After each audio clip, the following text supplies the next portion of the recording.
معكم أفنان. وصفة اليوم هي سلطة الذرة بدون مايونيز. وصفة اليوم صحية وكتير سهلة وكتير لذيذة، إن شاء الله تحبوا وصفة اليوم. بس قبل ما أبدأ بوصفة السلطة بدي أحكي لكم إنه فيديو اليوم بالتعاون مع قناتين. القناة الأولى هي قناة وصفات أكلات ووصفات، صاحبته بنوتة أمورة، بتقدم في قناتها كتير أكلات بأسلوبها الرائع والجميل. اليوم هتعمل اللي هو سلطة الكورن سلو، فبليز فوتوا على قناتها وشوفوا فيديوهاتها واشتركوا معها ودعموها. أما قناة تانية فهي وصفات صحية ونصائح قيمة للعناية بالأطفال. هاي القناة كتير روعة، بتقدم كل شيء بخص الأطفال من أكلات من نصائح، أي مشاكل بتواجه الأطفال هتلاقوا حلولها بهاي القناة. فيعني بنصحكم انكم تدخلوا هذه القناة وتشوفوا هاي الفيديوهات وتستفيدوا من المعلومات اللي بتقدمها. خلونا نبدأ مع بعض ونشوف شو رح نحتاج من مكونات.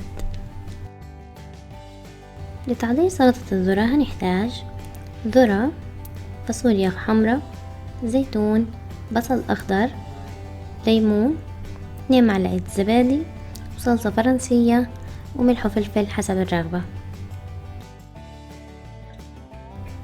أول شي هنقطع البصل الأخضر لقطع صغيرة كتير بهذا الشكل.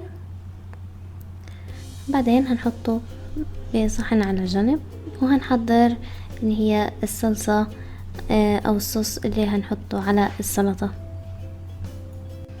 هنضيف 2 معلقة من الزبادي ومعلقة من الصلصة الفرنسية، هذا شكلها. بعدين هنضيف ملح وفلفل أسود طبعا حسب رغبتكم، وهنضيف عصير الليمونة، نص ليمونة، وهنخلطهم مع بعض كتير منيح.